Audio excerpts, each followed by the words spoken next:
Long before the roar of crowds and the gleaming stadiums we know today, before the meticulous strings of rackets and the precisely painted lines of manicured courts, there existed a game born in silence. Nestled behind the stone walls of a 12th century monastery in France, a quiet garden became the birthplace of something extraordinary. The sun had barely crested the horizon, and a pale mist lingered in the air, clinging to the grass like a whisper. Here the first sounds of tennis were heard, a soft thud, the bounce of a ball against stone, the measured rhythm of hands striking carefully wrapped wool and cork. This was jeu de paume, the game of the palm, played not for wealth, fame, or glory, but for discipline, devotion, and the sheer joy of movement. Every strike of the ball echoed not only through the garden, but through time itself, laying the foundation for a sport that would one day captivate the world. Within the walled gardens of the monastery, monks moved with precision born of years of labor and prayer. Their hands, calloused from toil and softened by ritual, struck balls with calculated rhythm, testing timing, accuracy, and balance. Each bounce against the stone walls was unpredictable, demanding focus and adaptation. Some monks observed quietly, noting the arcs of the ball, measuring distance between walls, counting rebounds. Others engaged in gentle competitions, challenging one another to see who could maintain the longest rally or master a particularly difficult stroke. The garden itself seemed alive, every blade of dew-laden grass glinting in the early sun, every arch of stone echoing the ball's soft percussion. It was a world of patience, of discipline, of meditation in motion, where the spiritual and physical blended seamlessly. In this humble setting, the seeds of a global sport were sown. Even in this sacred enclosure, competition began to emerge.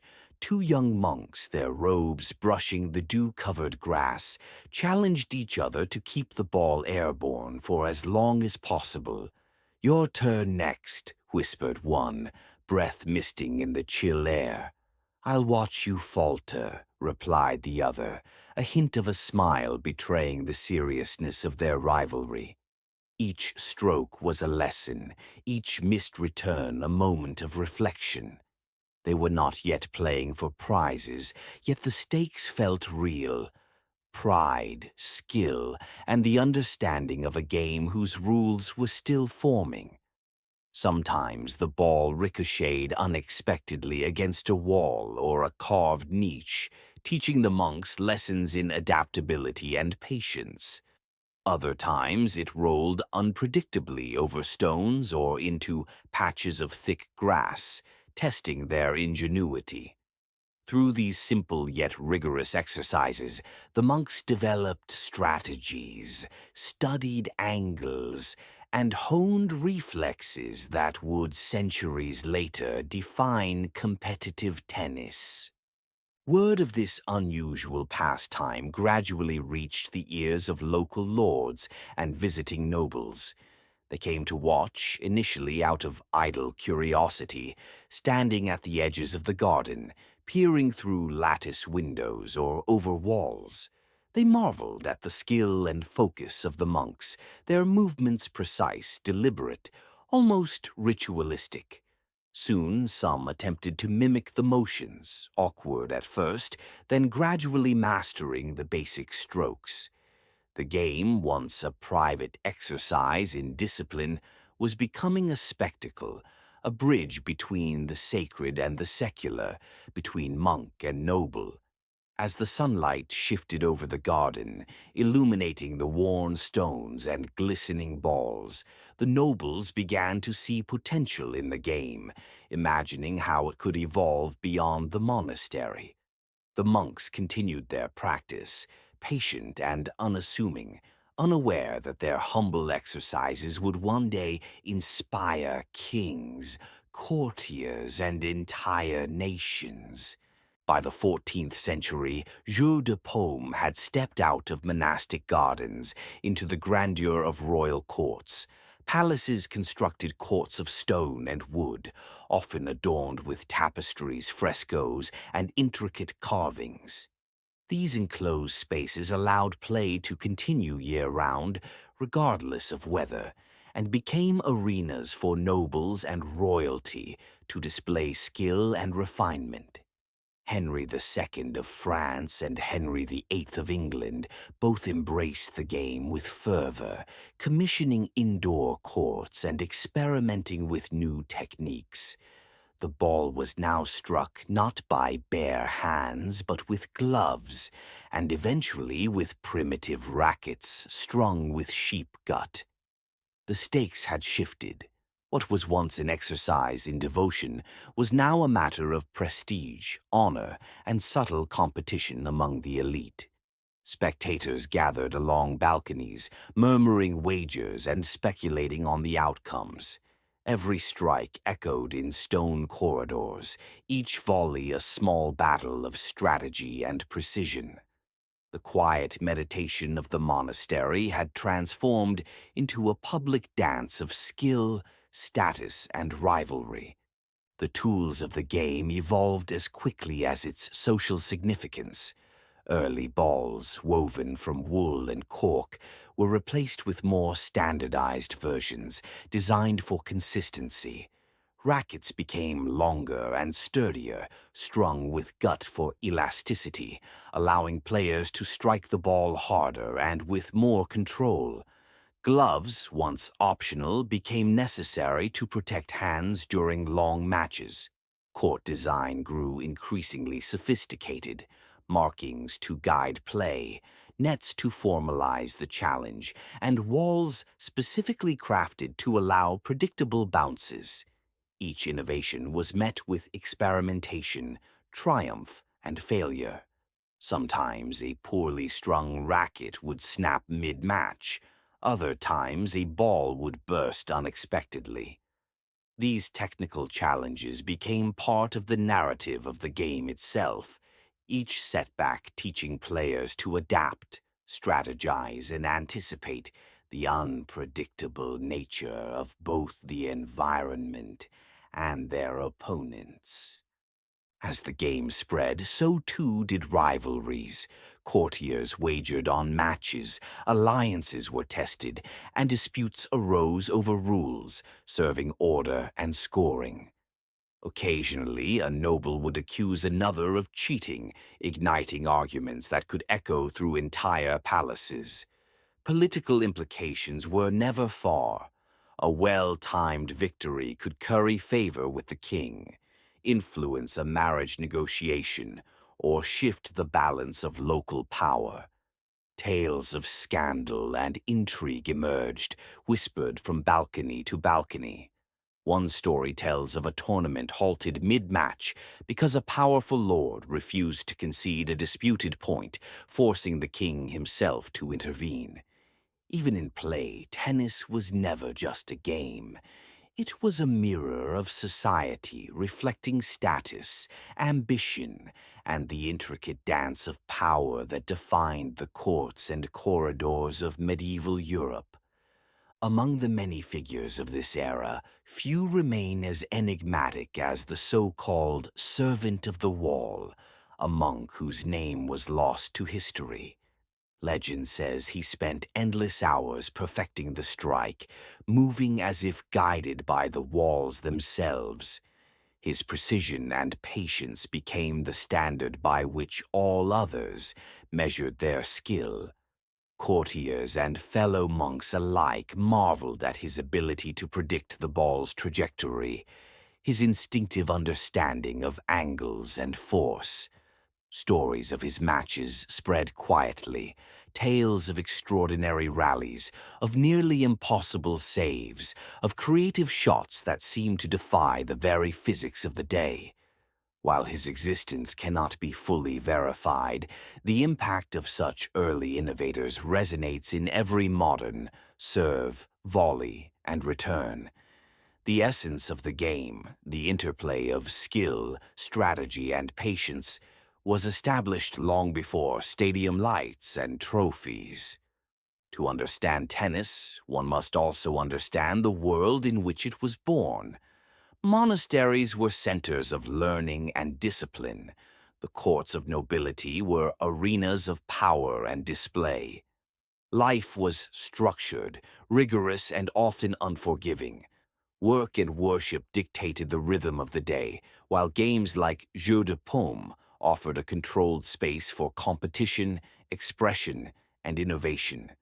Clothing, diet, and even seasonal weather affected play. Players adjusted their movements according to heavy robes, muddy courts, and slippery stone walls. The environment itself was an active participant, testing agility, balance, and judgment. Every match was thus not only a contest between individuals, but a negotiation with the physical and social world surrounding them. By the 15th century, jeux de paume had crossed borders, appearing in England, Spain, and Italy. Each region adapted the game to local architecture, materials, and customs. In England, indoor courts became fashionable among the elite, while in France, royal gardens preserved the original spirit of the monastery gardens. Local variations flourished. Some courts had sloped walls, others uneven floors, and rules shifted subtly with each locale. Despite these differences, the fundamental principles remained: timing, precision, adaptability, and an understanding of how ball, hand, and wall interacted. The game's growth reflected both its appeal and its adaptability, spreading organically as a pursuit of skill, enjoyment, and social engagement. Even in these early centuries, tennis was a game of uncertainty. The unpredictability of balls, walls, and human movement created drama with every rally. A misjudged angle could send the ball careening into a niche, a slippery patch could end a promising return, and sudden weather shifts could halt play entirely. Players learned to anticipate, adjust, and sometimes improvise. These challenges imbued the game with tension and excitement, making each match a microcosm of life itself, strategic, perilous, and exhilarating. Spectators, whether monks or nobles, witnessed a living lesson in adaptability, resilience, and the rewards of patience. The tension between victory and failure became central to the spirit of tennis. Despite the growing spectacle of royal courts, the game's original ethos lingered. Monks continued their practice in hidden gardens, quietly refining their technique. Each strike, each volley, was a meditation, a conversation with space and material. Observers marveled not merely at the spectacle, but at the quiet mastery, the discipline and focus that defined the earliest players. This duality, intense competition in public, meditative mastery in private, became a hallmark of the game's identity, a balance between spectacle and substance, ambition and devotion, challenge and contemplation.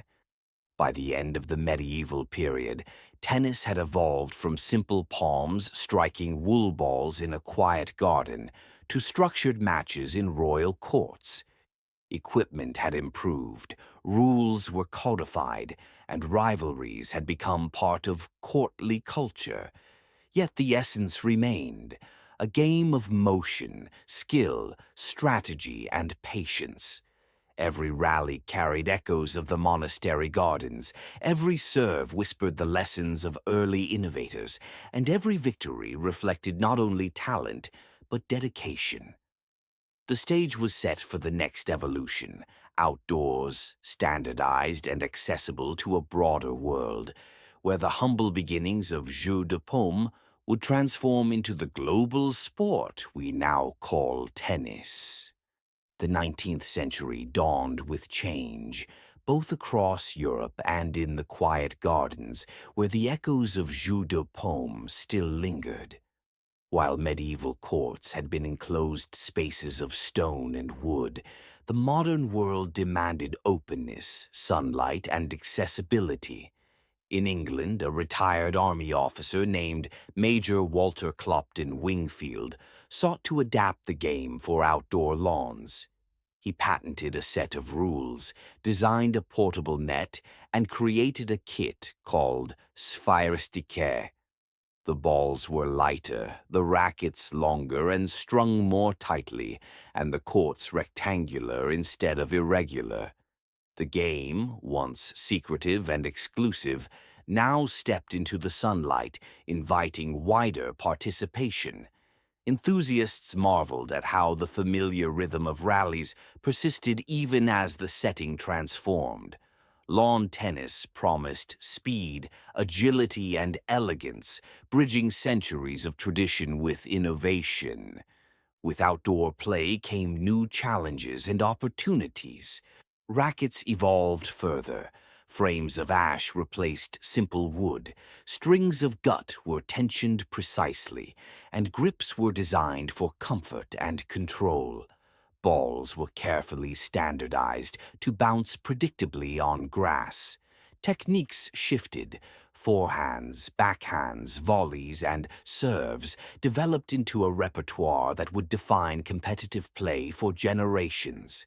Players studied the angle of spin, the curve of trajectory, and the timing of each step. Every mishit or mishandled shot became a lesson in physics and patience. Courts were meticulously maintained, with grass mown, lines measured, and nets adjusted. Where once monks had relied on instinct and observation, modern players combined intuition with science, blending centuries of skill with innovation. Lawn tennis quickly captured the imagination of the British gentry. Country estates hosted matches, gardens were converted into courts, and clubs formed with dedicated membership. It became a social event as much as a sport, where skill, decorum, and elegance intertwined. Families gathered to watch, gossip, and wager small stakes. Players were judged not only on technique, but on etiquette, attire, and composure under pressure. The sport's reach extended to France, Ireland, and beyond, carried by enthusiasts eager to introduce the game to new audiences. The rhythmic sound of ball striking racket became a fixture of social life, signaling refinement, discipline, and leisure, transforming a once sacred monastic pastime into a defining feature of Victorian leisure culture. As the game expanded, clarity became essential. Wingfield's initial rules were refined, debated, and eventually codified. Standard court dimensions, scoring methods, and service techniques became agreed upon. Net height, ball composition, and match formats were formalized. Officials emerged to enforce rules, arbitrate disputes, and maintain fairness. These measures ensured consistency, allowing players from different regions to compete on equal terms. The transformation from informal monastic play to regulated competition was complete. Tennis had moved from instinct and improvisation to structured strategy and tactical depth. Every serve, volley, and lob carried centuries of learning and innovation.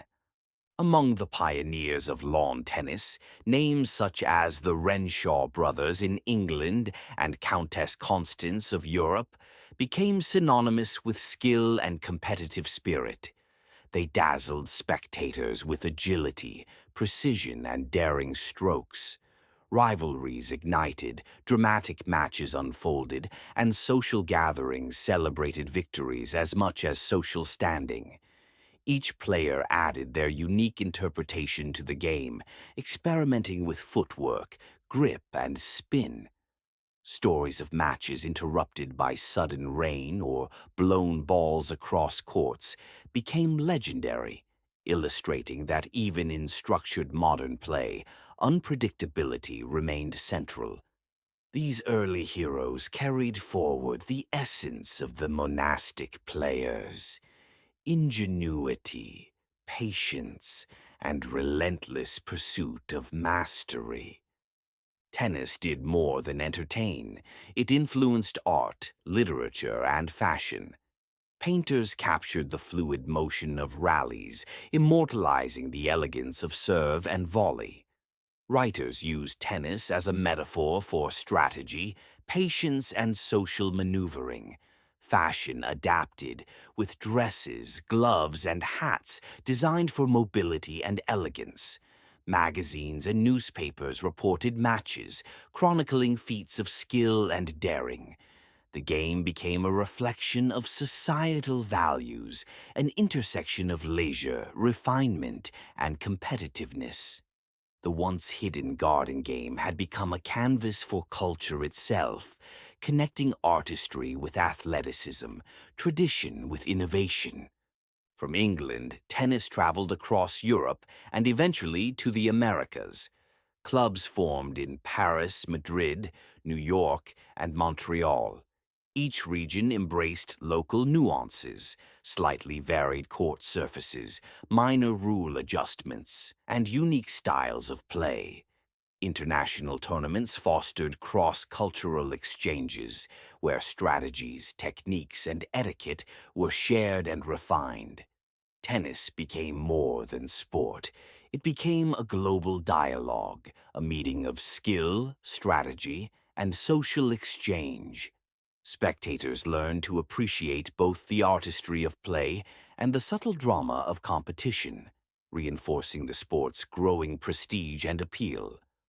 Outdoor play introduced new variables: weather, uneven grass, and daylight cycles.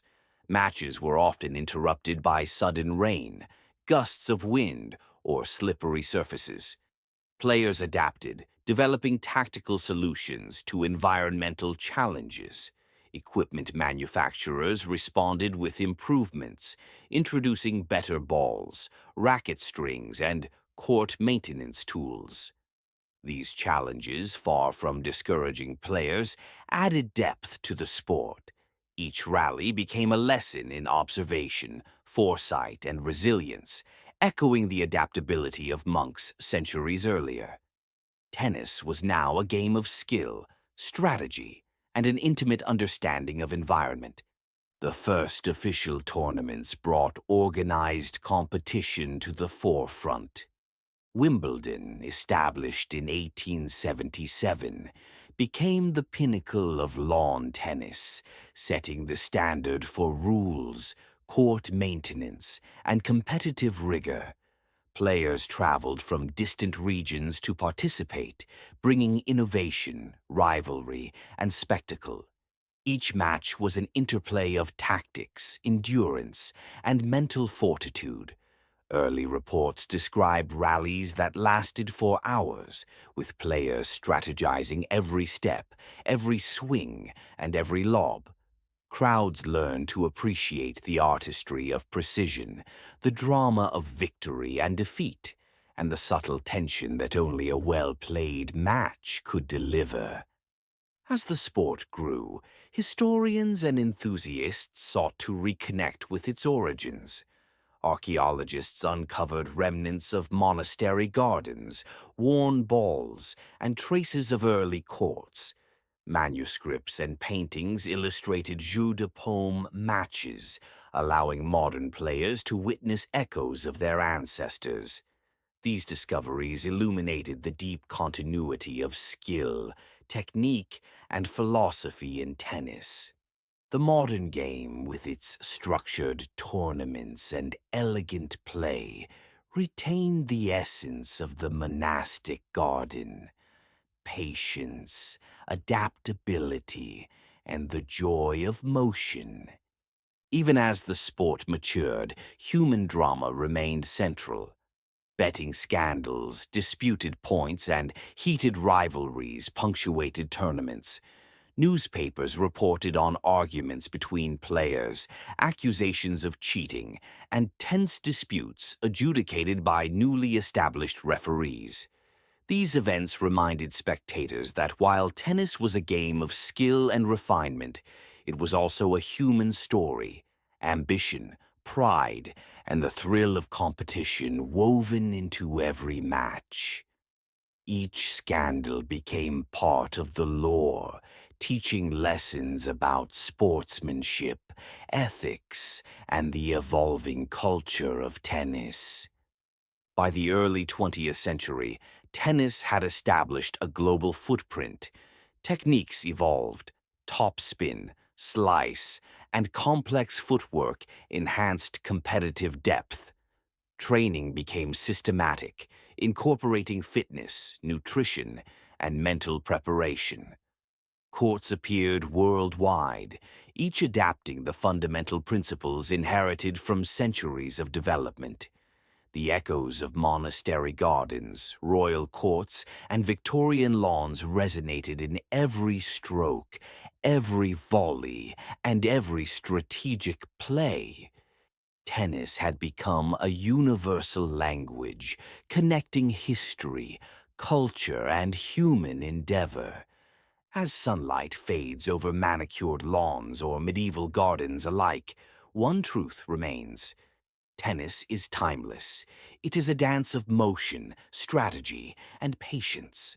From wool balls in quiet cloisters to polished tournaments on global stages, the spirit of the game endures. Every serve, every return, every rally carries centuries of history, ingenuity, and passion. The game reminds us that competition, discipline, and joy are inseparable, that each moment on the court is both a reflection of the past and a promise for the future.